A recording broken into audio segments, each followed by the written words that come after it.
Salamat sa mapagpalaya at pagmamahal. Welcome to our 365 Daily Devotion.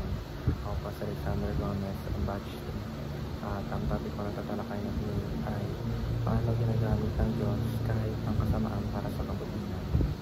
Ngayon po ang ating Bible verse ay tungkol sa Genesis chapter 50 verse 9. At buksan po natin ang ating puso't isip sa mga nakasagta ng Diyos.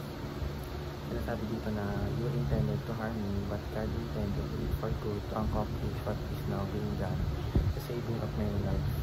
Or sa Tagalog, kayo'y nagdanasa ng masama laban sa akin, ngunit pinilagay ng Diyos para sa kabutihan, upang mangyari ang gaya sa araw na ito, upang mapanatiling buhay ang napakaraming tao. Teaching number 1, God is the primary cause of all things. Ang Diyos ang pangunahing sanhi ng lahat ng bagay. Ibig sabihin, walang anumang nangyayari sa mundo na hindi siya ang may pahintulot o may kontrol. Siya ang pinagmulan na nagtatakda ng bawat pangyayari, maging mabuti man ito o masama sa ating paningin. Hindi aksidente o tsamba ang mga bagay sa buhay natin. Teaching number 2, God does not play dice or a game of chance. Ang Diyos ay hindi naglalaro ng kapalaran o swerte. Hindi tulad ng dice o sugal na walang kasiguraduhan. Lahat ng nangyayari ay may layunin. Ang Diyos ay may malinaw na plano at direksyon para sa mundo at para sa bawat isa sa atin. Walang puwang para sa bahala na o tsamba sa kanyang plano. Teaching number 3, God uses evil, suffering, even death for His purpose. Ginagamit ng Diyos kahit ang kasamaan, pagdurusa at kamatayan para sa kanyang layunin. Minsan hinahayaan ng Diyos ang masasakit na karanasan, hindi dahil wala siyang pakialam, kundi dahil may mas malalim na kabutihan o bunga ng kanyang hinahanda.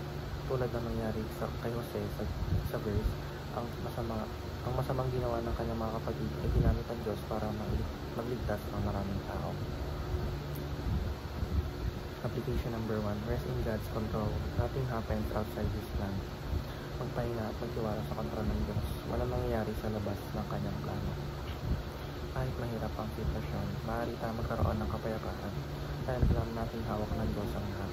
Hindi natin kailangang mag-alala ng sobra dahil nasa mabuting kamay tayo.